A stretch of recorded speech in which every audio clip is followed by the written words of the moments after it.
ದಾಹ ದಾಹವೆಂದು ನದಿಯೇ ನೀರ ಕುಡಿಯಿತು. ಹಸಿದ ಭೂಮಿಯು ಬೀಜವನ್ನು ತಾನೇ ನುಂಗಿತು. ಕಣ್ಣ ನೀರು ಕುಡಿಯಲು, ಒಡಲ ಬೆಂಕಿ ತಿನ್ನಲು, ಬದುಕಿನ ಹಠ ಇಂಥ ಕಾಲದಲ್ಲೂ ಬದುಕಲು ಎಂಥಾದೇನಾಸಿ ಬದುಕು. ನಮ್ಮ ಎದೆಯ ಒಳಗೆ ನಮ್ಮ ಕಾಯುವ ದೇವರು ಒಂದು ಕಾಳಜಿಯ ಕರೆಗೆ ಕಾಯುತ್ತಿರುವರು. ತನಗೆ ತಾನೇ ತೆರೆವುದಾಗ ಬಿಡುಗಡೆಯ ದ್ವಾರ. ಅಂತರಾಳದೊಂದು ಕೂಗು ಈ ಯುಗಾಂತರ, ಯುಗಾಂತರ.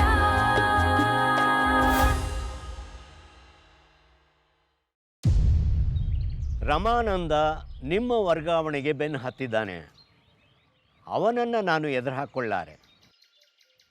ರಜೆ ಮಂಜೂರಾಗಿರೋಲ್ಲ, ನಾನು ವರ್ಗಾವಣೆ ಆದೇಶನೂ ಹೊರಡಿಸ್ತೀನಿ. ನೀವು ಹೋಗೋದೇನು ಬೇಡ, ತಲೆ ಮರೆಸ್ಕೊಳ್ಳಿ. ಅಂದರೆ ನೆಮ್ಮದಿಯಾಗಿ ಮನೆಯಲ್ಲಿರಿ. ಲೋಕಾಯುಕ್ತರ ಬೆನ್ನು ಹತ್ತುತ್ತೇನೆ. ಚುನಾವಣೆ ಬಂತು, ನಾವು ಅಕ್ರಮಗಳ ವಿರುದ್ಧ ಅಂತ ಜನಕ್ಕೆ ಸಾಬೀತಾಗಬೇಕು. ಜನಕ್ಕೆ ನಂಬಿಕೆ ಬರೋಕೆ ನಮ್ಮವರನ್ನೇ ಹರಕೆ ಕುರಿ ಮಾಡಬೇಕು. ರಮಾನಂದನ್ನ ಬಲಿ ಕೊಡ್ತೇನೆ. ಜನರನ್ನು ಮೆಚ್ಚಿಸಿದ ಹಾಗೂ ಆಯಿತು. ಹಳೇದೊಂದು ದ್ವೇಷ ಇದೆ, ತೀರಿಸಿದಾಗೂ ಆಯಿತು. ಮತ್ತೆ ಅರುಂಧತಿ ಇದ್ಕೊಳ್ಳಿ ಬಿಡಿ, ಪ್ರಾಮಾಣಿಕ ಹೆಂಗಸು. ಪ್ರಾಮಾಣಿಕಳು ಹೌದು, ಆದರೆ ಮೆಚೂರ್ಡ್ ಅಲ್ಲ, ಮಾಗಿಲ್ಲ. ತಂತ್ರವೇ ಇರಬಹುದು, ಆದರೆ ಈ ತರಹದ ಕಾನೂನು ಬಾಹಿರ ಚಟುವಟಿಕೆಗಳಿಗೆ ಕೈ ಹಾಕ್ಬಾರ್ದಲ್ವಾ? ಎಲ್ಲ ಕಡೆ ಗುಸುಗುಸು ಮಾತು ಶುರುವಾಗಿದೆ. ಅರುಂಧತಿ ಅವರು ರಮಾನಂದ ಅವರ ಜೊತೆ ಶಾಮೀಲಾಗಿದ್ದಾರೆ ಅಂತ. ಅಧಿಕಾರಿಗಳ ಹೆಸರು ಕೆಟ್ಟರೆ ಆಡಳಿತಕ್ಕೆ ಕೆಟ್ಟ ಹೆಸರು, ಅಂದರೆ ತಮಗೆ ಕೆಟ್ಟ ಹೆಸರು. ಅದು ಆಗ್ಬಾರ್ದಲ್ವಾ? ಆಕೆನ ಎಪ್ಸೋದು ಕಷ್ಟ. ರಾಜಕೀಯವಾಗಿ ನನ್ನ ಹೆಸರು ಕೆಡುತ್ತೆ. ನೀವೇ ಏನಾದ್ರು ಮಾಡಿ. ಜಮೀನುಗಳ ಮಾಲೀಕರಿದ್ದಾರೆ, ಕೆಲವರನ್ನು ಆರ್ಗನೈಸ್ ಮಾಡಿ, ಒಂದಷ್ಟು ಜನನ ಸೇರಿಸಿ. ಸಣ್ಣ ಪುಟ್ಟ ಗಲಭೆಗಳಾಗಲಿ, ಭಯ ಬರಬೇಕು. ಪ್ರಾಮಾಣಿಕ ಹೆಂಗಸು, ಆಕೆಗೆ ಯಾರಿಂದಲೂ ಅಪಾಯ ಇಲ್ಲ, ಹಾಗಾಗಿ ಒಂಟಿ ತಿರುಗ್ತಾಳೆ. ಮನದಟ್ಟಾಗಬೇಕು. ಸದ್ಯದ ಪರಿಸ್ಥಿತಿಯಲ್ಲಿ ಪ್ರಾಮಾಣಿಕರಿಗೆ ಅಪಾಯ ಹೆಚ್ಚು. ಕಳ್ಳರು ರಾಜಾರೋಷವಾಗಿ ಸುತ್ತಾಡ್ಕೊಂಡಿರಬಹುದು, ಪ್ರಾಮಾಣಿಕರಿಗೆ ಪ್ರೊಟೆಕ್ಷನ್ ಬೇಕಾಗತ್ತೆ. ಹೆಂಗಸರು ಸೂಕ್ಷ್ಮ ಇರ್ತಾರೆ. ಸಾರ್ವಜನಿಕವಾಗಿ ಅವಮಾನ ಆಗಬೇಕು, ಆಕೆಗನ್ನಿಸ್ಬೇಕು ಈ ಅಯೋಗ್ಯರ ಸೇವೆ ಮಾಡಿ ಪ್ರಯೋಜನ ಇಲ್ಲ. ಆಕೆಗನ್ನಿಸ್ಬೇಕ್ರಿ, ಸಾಯಲಿ ಈ ಜನತೆ, ಹಾಳಾಗಲಿ ಈ ದೇಶ.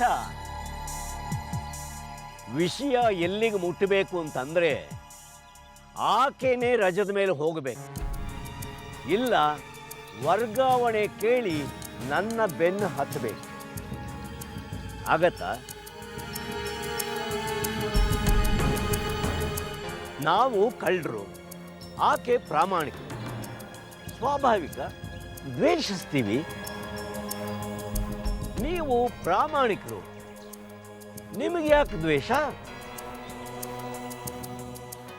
ಗೊತ್ತಿಲ್ಲ.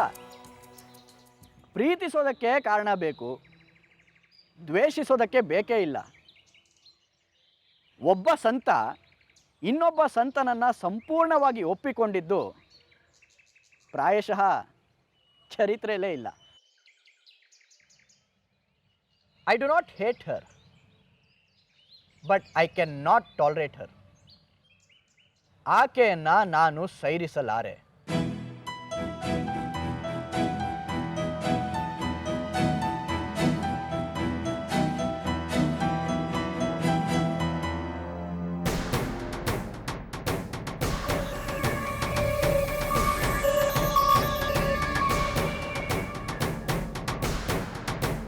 ಸಮಸ್ಯೆ ಆಗಿದೆ ಮಾವ. ಯಾಕೋ ಏನಾಯ್ತು? ಮಾರ್ಕೆಟಲ್ಲಿ ಕ್ಯಾಶ್ ಓಡಾಟ ಕಡಿಮೆ ಆಗಿದೆ. 2,000 ರೂಪಾಯಿ ನೋಟು ಪ್ರಿಂಟ್ ಆಗ್ತಿಲ್ವಂತೆ. ಸರಿ, ಇದ್ದದ್ದು ಕೂಡ ಆಗಲೇ ಲಂಚವಾಗಿ ಯಾರ್ಯಾರದ್ದೋ ತಿಜೋರಿ ಸೇರಿದೆ, ಅದು ಆಚೆಗೆ ಬರೋಲ್ಲ. ಆಯ್ತು. ಈಗ ಚಲಾವಣೆಯಲ್ಲಿ ಹೆಚ್ಚಿರೋದು 500 ರೂಪಾಯಿ ನೋಟ್ಗಳೇ. ಅದನ್ನೇ ತಗೋ. ಮತ್ತೆ ಲೋಕಾಯುಕ್ತ ಮಾಡಿದ್ದಾರೆ. ಆಫೀಸಲ್ಲಿ ವ್ಯವಹಾರ ಕಷ್ಟ. ಬದುಕೋಕೆ ಬಿಡಲ್ಲ ಶನಿಗಳು. ಕೊಡೋರು ಎದುರ್ತಾರೆ ಮಾವ. ಲಂಚ ಕೊಡೋದು ಅಪರಾಧ ಅಲ್ವಾ? ಅಲ್ಲಿ ಏಜೆಂಟ್ಗಳನ್ನ ಯಾರನ್ನಾದ್ರೂ ಇಟ್ಕೋ, ಹೊರಗೆ ವ್ಯವಹಾರ ಮುಗಿಸ್ಲಿ, ನಂತರ ನೀನು ಕಲೆಕ್ಟ್ ಮಾಡ್ಕೋ. ನಂಬೋದೇ ಹಾಗೆ? ಕೈ ಕೊಟ್ರೆ ನಾನು ಬರಲಾ? ಇಲ್ಲಾರು ನೋಡ್ತಾರೆ. ಈಗ ಎಲ್ಲರೂ ಹೆಚ್ಚು ಕಮ್ಮಿ ಸಾಲ ಮಾಡಿ ಆಸ್ತಿ ಮಾಡ್ತಾ ಇದ್ದಾರೆ. ಲಂಚ ಕೊಡಬೇಕು ಅಂದರೆ ಅಲ್ಲಿಂದ ಕ್ಯಾಶ್ ತೆಗಿಬೇಕು. ಎಲ್ಲ ರಿಪೋರ್ಟ್ ಆಗತ್ತಂತೆ ಮಾವ. ಇಷ್ಟೊಂದು ಕ್ಯಾಶ್ ಯಾಕೆ ಅಂತ ಪ್ರಶ್ನೆ ಬರುತ್ತಂತೆ. ಕೊಡೋ ಮನಸ್ಸಿರುತ್ತೆ ಮಾವ, ಆದರೆ ಗೋಳಾಡ್ತಾರೆ. ಏನು ಮಾಡ್ಬೋದು? ನನ್ನದೊಂದು ಸಜೆಷನ್ನು. ಹೇಳಿ. ಈಗ ಎಲ್ಲ ಕಡೆ ಎಲೆಕ್ಟ್ರಾನಿಕ್ ಪೇಮೆಂಟು. ಸೊಪ್ಪು ಕಳ್ಳೆಕಾಯಿ ಮಾರೋರು PhonePe, G Pay, RuPay ಅಂತಾರೆ. ನೀನು ಆ ಲೆವೆಲ್ದು ವ್ಯವಸ್ಥೆ ಡೆವಲಪ್ ಮಾಡ್ಕೋಬೇಕು. The whole country is in the path of progress. You should also progress. ಅಂದರೆ ನಂಬಿಕಸ್ಥರನ್ನ ಯಾರನ್ನಾದರೂ ಹುಡುಕೋ, ಅವರದ್ದೊಂದು ಬ್ಯಾಂಕ್ ಖಾತೆ ತೆಗೆಸೋ. ಸರಿ. ಬರೋ ಲಂಚ ಎಲ್ಲ ಅಲ್ಲಿಗೆ RTGS ಆಗಲಿ. ಕ್ಯಾಶ್ ಕೊಡೋ ಚೈತನ್ಯ ಇರೋರು ಕ್ಯಾಶ್ ಕೊಡಲಿ, ಅದು ಕಷ್ಟ ಅನ್ನೋರು RTGS ಮಾಡಲಿ. ಕ್ಯಾಶು ಹೀಗೆ ಕಂಡವರ ಹೆಸರಲ್ಲಿ ಟ್ರಸ್ಟಿಗೆ ತಗೊಳ್ಳೋಣ. RTGS ಬಂದದ್ದನ್ನು ಅವರು ಇಲ್ಲಿಗೆ ಡೊನೇಷನ್ ಕೊಡಲಿ. ನಂಬಿಕಸ್ತರು ಬೇಕಲ್ವಾ ಮಾವ? ನಾನಿದ್ದೀನಿ. ಯಾಕೆ ನನ್ನ ಮೇಲೆ ನಂಬಿಕೆ ಇಲ್ವಾ? ಇಷ್ಟೆಲ್ಲ ಕೆಲಸ ಮಾಡಿದ್ದೀನಿ, ಆದರೂ ನನ್ನ ಮೇಲೆ ನಂಬಿಕೆ ಇಲ್ವಾ? ಹಾಗಲ್ಲ ಮಾವ, ನನಗೆ ನೀವು ಸಪೋರ್ಟ್ಗೆ ಬೇಕು. ಹಣ ವಿಷ ಇದ್ದ ಹಾಗೆ. ಆಸೆ ಯಾರನ್ನ ಬಿಟ್ಟಿದೆ ಹೇಳಿ? ಕೆಲಸಕ್ಕೆ ಅನಿವಾರ್ಯ ಆದವರಿಗೆ ಕಳ್ಳತನಕ್ಕೆ ಅವಕಾಶ ಕೊಡಬಾರದು. ಕಲಿತಿದೀಯಾ? 24 ಗಂಟೆ ಕಳ್ಳರದ್ದೇ ಸಹವಾಸ. ಅಕ್ಕನ ಹೆಸರಲ್ಲಿ ಆಗ್ಬೋದಾ? ಬೇಡ ಮಾವ. ಹೆಚ್ಚು ಕಮ್ಮಿ ಆಗಿ ಲೋಕಾಯುಕ್ತ ಹಿಂದೆ ಬಿದ್ದರೆ ಅಮ್ಮ ಅರೆಸ್ಟ್ ಆಗ್ತಾರೆ. ಅಲ್ಲಿ ಹೇಳಿಕೆ ತಗೊಂತಾರೆ. ಅಮ್ಮ ಬೇಡ ಮಾವ.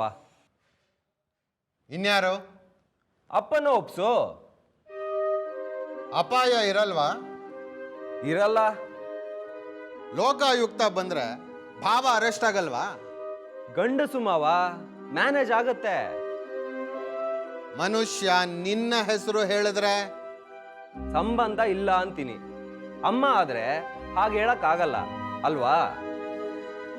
ಹಣ ಅವರ ಅಕೌಂಟ್ಗೆ ಬರ್ತಿದ್ದ ಹಾಗೆ ಟ್ರಸ್ಟಿಗೆ ತಗೊಂಬಿಡಿ. ಅಪ್ಪನಿಗೆ ವಯಸ್ಸಾಗಿದೆ, ಆರೋಗ್ಯನೂ ಸುಮಾರು. ಅವರ ನಂತರ ಈ ವಿಷಯ ಮುಚ್ಚಿ ಹೋದ ಹಾಗೇನೆ. ಆಯ್ತು. ಸಣ್ಣದೊಂದು ಸೂಕ್ಷ್ಮ. ಏನು?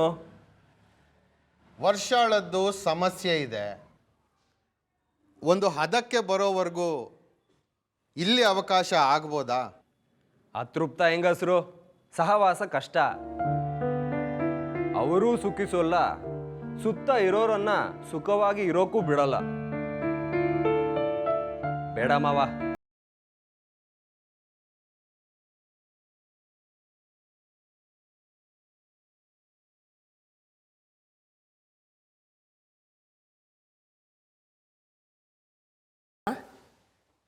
ಯಾರು? ನಾನು ದುಡ್ಕುದ್ನ? ಈ ಪ್ರಶ್ನೆಗೆ ಉತ್ತರ ಕಷ್ಟನೇ. ನೆಂಟಸ್ತಿಕೆಗಳು ಭಾವದ ಮೇಲೆ, ವ್ಯವಹಾರ ತರ್ಕದ ಮೇಲೆ. ಭಾವದ ಅವಶ್ಯಕತೆಗೆ ನೀನು ಸ್ಪಂದಿಸಿದೆ. ಪ್ರಾಯಶಃ ಮಗ ಮುಖ್ಯ ಅನಿಸಿತ್ತು. ಕ್ರಿಯೆ ನಿನ್ನದಲ್ಲ, ನಿನ್ನದೇನಿದ್ರು ಪ್ರತಿಕ್ರಿಯೆ. ಪ್ರಾಯಶಃ ಇದನ್ನು ಮೀರಿದ ಪ್ರತಿಕ್ರಿಯೆ ನಿನಗೆ ಯಾವುದೂ ಇರಲಿಲ್ಲ. ವಯಸ್ಸಲ್ಲಿ ಕನಸು, ರಾಜಕುಮಾರಂದೇ ಕನಸು. 7 ಸುತ್ತಿನ ಕೋಟೆ, 7 ಮಲ್ಲಿಗೆ ತೂಕದ ರಾಜಕುಮಾರಿ. ಅವಳನ್ನ ರಾಕ್ಷಸ ಕಾಯ್ತಿದ್ನಂತೆ. 7 ಪರ್ವತ ದಾಟಿ 7 ಸಮುದ್ರ ಈಜಿ ರಾಜಕುಮಾರ ಬರ್ತಾನೆ. ರಾಕ್ಷಸನ ಜೀವ ಒಂದು ಗಿಳಿಯಲ್ಲಿರತ್ತೆ. ರಾಜಕುಮಾರ ಗಿಳಿಯ ರೆಕ್ಕೆ ಮುರಿದ, ರಾಕ್ಷಸನ ಕೈ ಮುರಿತು. ಅದರ ಕುತ್ತಿಗೆ ಮುರಿದ, ರಾಕ್ಷಸನ ಕುತ್ತಿಗೆ ಮುರಿತು. ಬಂದವನೇನೋ ರಾಜಕುಮಾರನೇ, ಆದ್ರೆ ರಾಕ್ಷಸ ಯಾರು? ಸಾಕಿದ ಕಾದ ಅಪ್ಪನ ಭ್ರಮೆ. ಅಮೂರ್ತ ಕನಸಿನ ರಾಜಕುಮಾರ ಕನಸಲ್ಲೇ ಉಳಿದ. ಮೂರ್ತ ಸ್ವರೂಪದಲ್ಲಿ ದಕ್ಕಿದ್ದು ಮತ್ತೆ ರಾಕ್ಷಸನೇ, ಅಪ್ಪನೊಟ್ಟಿಗೆ ಗಂಡ. ಮಗ ಹುಟ್ಟಿದ್ದಾನೆ, ಅವನು ರಾಜ್ಕುಮಾರ ಅನ್ನಿಸ್ತಿದ್ದಾನೆ. ಅಂಬುಜ ಅರುಣನ್ನ ರಾಜಕುಮಾರ ಅಂತಲೇ ಕರೆಯೋಳು. ಬೆಳೆದು ಧಿಕ್ಕರಿಸಿ ಹೋದಾಗ ರಾಕ್ಷಸ ಅನಿಸಿರ್ಬೇಕು. ಕತ್ತಲ ರಾತ್ರಿಯಲ್ಲಿ ಮಾಳಿಗೆಯಲ್ಲಿ ಕೂತು ನಕ್ಷತ್ರಗಳನ್ನು ಎಣಿಸಿದ್ದಿದೆ. ಮದುವೆಗೆ ಮೊದಲು ಸಮುದ್ರದ ದಂಡೆಯಲ್ಲಿ ಕೂತು ನಿರಂತರ ದಂಡೆಗೆ ಅಪ್ಪಳಿಸುವ ಅಲೆಗಳನ್ನೂ ಎಣಿಸಿದ್ದಿದೆ. ಈ ಮನುಷ್ಯ ನನ್ನ ಅಂಟ್ಕೊಂಡಿದ್ದಾನೆ, ನಾನು ಅವನಿಗೆ ಅನಿವಾರ್ಯ ಅನ್ನೋ ಭ್ರಮೆ ಇತ್ತು. ಆ ನಂಬಿಕೆ ಮೇಲೆ ನಿರ್ಧರಿಸಿದೆ. ಧಿಕ್ಕರಿಸಿ ನಿಂತ್ರೆ ಪಳಗುತ್ತಾನೆ, ಬದಲಾಗ್ತಾನೆ, ವಿಧೇಯನಾಗ್ತಾನೆ. ನಾನು ಅಲ್ಲಿಂದ ಹೊರಟು ತಿಂಗಳಾದ ಮೇಲೆ ಬಂದ. ಇಲ್ಲಿ ನನ್ನೊಟ್ಟಿಗೆ ಉಳಿಲಿಲ್ಲ. ಅಪ್ಪನ ಮನೆಯಲ್ಲಿ ಸೌಕರ್ಯ ಹೆಚ್ಚು, ಅಲ್ಲೇ ವಾಸ್ತವ್ಯ. ನನ್ನ ಬಿಟ್ಟಿರಲಾರ ಅನ್ನೋ ಭ್ರಮೆ ಇತ್ತು. ಬಂದ ರಾಜಕುಮಾರನಿಗೆ ರಾಕ್ಷಸನ ಆತಿಥ್ಯವೇ ಸೌಕರ್ಯ ಅನ್ನಿಸ್ತಿದೆ. ಅವನನ್ನು ನೀನು ಪ್ರೀತಿಸಿದೆ. ಅವನನ್ನು ಬಿಟ್ಟಿರಲಾಗದ ಮನಸ್ಥಿತಿ ನಿನಗಿತ್ತು. ಅವನು ನಿನ್ನ ಕನಸಿನ ರಾಜಕುಮಾರ. ಅವನ ಮನಸ್ಸಲ್ಲೂ ಅದೇ ಭಾವ ಇತ್ತು ಅಂತ ನಂಬಿದರೆ ಭ್ರಮೆ ಅಲ್ವಾ? ನಿನ್ನ ಬಾಲ್ಯದಲ್ಲೂ 7 ಮಲ್ಲಿಗೆ ತೂಕದ ರಾಜಕುಮಾರಿ, ಬಿಳಿ ಕುದುರೆಯ ಮೇಲೆ ರಾಜಕುಮಾರ. ನಿನಗೆ ಹೇಳಿದ ಕಥೆನೂ ಅದೇ, ನನಗೆ ಹೇಳಿದ್ದು ಅದೇ. ಅಲ್ಲಿಗೇನು ರಾಜಕುಮಾರಿಗೆ ಭ್ರಮೆ ಅಷ್ಟೇ, ರಾಜಕುಮಾರನಿಗೆ ಯಾವತ್ತೂ ಇರಲಿಲ್ವೇ? ಪ್ರೀತಿಸಿ ಮದುವೆ ಆದದ್ದು ಸತ್ಯ. ಮೂರ್ತ ಸ್ವರೂಪದ ಮನುಷ್ಯನ ಪ್ರೀತಿಸಿದ್ದ. ಅಂಥದ್ದೇನಿರಲಿಲ್ಲ ನಿನ್ನ ತಲೆಯಲ್ಲಿ. ಅಮೂರ್ತವಾದದನ್ನು ಪ್ರೀತಿಸದೆ ನಿನ್ನ ತಲೆಯಲ್ಲಿದ್ದದ್ದು ಅವನ ಅಮೂರ್ತ ಸ್ವರೂಪ. ನಿನ್ನ ಭಾವಗಳನ್ನು ಅದರ ಮೇಲೆ ಆರೋಪಿಸಿದ್ದು ಅಷ್ಟೇ ಅಲ್ವಾ? ಒಬ್ಬರನ್ನು ಒಬ್ಬರು ಅರ್ಥ ಮಾಡ್ಕೊಂಡ್ವಿ. ಬದುಕಿನ ಸಾಮರಸ್ಯಕ್ಕದು ಅವಶ್ಯಕತೆ ಎಂದ್ರಿ. ಗಂಡ ಹೆಂಡತಿ ಒಬ್ಬರನ್ನೊಬ್ಬರು ಸಂಪೂರ್ಣ ಅರ್ಥ ಮಾಡಿಕೊಂಡ ನಂತರ ಜೊತೆಲಿರೋದಕ್ಕೆ ಸಾಧ್ಯನಾ? ಅಷ್ಟೋ ಇಷ್ಟೋ ಅರ್ಥ ಆಗದೆ ಕುತೂಹಲಗಳು ಉಳಿದಿದ್ದರೆ ನೆಂಟಸ್ತಿಕೆ ಇರುತ್ತೆ. ಸಂಪೂರ್ಣ ಅರ್ಥ ಆದದರಲ್ಲಿ ಸ್ವಾರಸ್ಯವೇ ಇಲ್ಲ. ಸ್ವಾರಸ್ಯವಿಲ್ಲದ್ದು ಸಂಸಾರನ. ಬದುಕಿಗೆ ಸಾಮರಸ್ಯ ಅಂತೀವಿ. ಸಾಮರಸ್ಯ ನಾವು ಕಂಡುಕೋಬೇಕು. ಅನಿವಾರ್ಯ ಅಂತ ಆದರೆ ಎರಡು ಹುಲಿಗಳು ಒಂದೇ ಬೋನ್ನಲ್ಲಿರುತ್ತವೆ. ಸ್ವಾತಂತ್ರ್ಯ ಅಂತನ್ನು ಗಡಿ ಗುರುತಿಸಿ ಬಡಿದಾಡುತ್ತವೆ. ಅಷ್ಟೇ ಅಂತೀರಾ? ಅಷ್ಟೇ. ಅಗಾಧವಾದದ್ದನ್ನು ಏನನ್ನು ಸಾಧಿಸಿದ್ರಿ? ಮದುವೆ ಮಾಡ್ಕೊಂಡ್ರಿ, ಮಕ್ಕಳು ಮಾಡಿದ್ರಿ, ಒಂದಷ್ಟು ಆಸ್ತಿ, ಒಂದಿಷ್ಟು ಸಾಲ, ಹೊಟ್ಟೆ ಬಾಡಿಗೆ, ಅಷ್ಟೋ ಇಷ್ಟೋ ದುಡಿಮೆ. ಇದನ್ನು ಎಲ್ಲರೂ ಮಾಡಿದಾರಿಯೇ? ಇದರಲ್ಲಿ ಪ್ರೀತಿ ಪ್ರೇಮ ಎಲ್ಲಿ ಬಂತು? ನೀನು ಅವನನ್ನು ಬಿಡ್ತೀನಿ ಅಂತಂದರೆ ಅವನು ದುಂಬಾಲು ಬಿದ್ದು ಕೈಕಾಲು ಹಿಡಿದು ನೀನು ಹೇಳಿದ್ದಕ್ಕೆಲ್ಲ ತಲೆ ಆಡಿಸಿ ನಿನ್ನ ನಿರ್ಣಯಗಳ ಅನುಸಾರ ಬದುಕ್ತಾನೆ. ಆ ಭ್ರಮೆ ಬೇಡ. ನೀನಿಲ್ಲದೆ ಅವನು ಬದುಕಲಾರ, ಆ ಭ್ರಮೆ ಬೇಡ. ಹೆಂಡತಿ ಸತ್ತು ಬದುಕಿದವರಿದ್ದಾರೆ, ಹೆಂಡತಿನ ಬಿಟ್ಟು ಬದುಕಿದವರಿದ್ದಾರೆ, ಹೆಂಡತಿ ಬದಲಿಸಿ ಬದುಕಿದವರಿದ್ದಾರೆ. ಹೆಂಡತಿ ಮತ್ತು ಪ್ರೇಯಸಿ ಎರಡು ದೋಣಿಗಳಲ್ಲೂ ತೇಲ್ದವರು ಇದ್ದಾರೆ.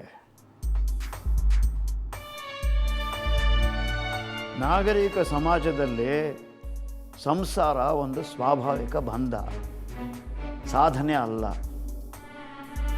ನಿನ್ನ ಅನಿವಾರ್ಯತೆಗಳು ಏನಿದೆ ಅದರ ಮೇಲೆ ನಿರ್ಧರಿಸು.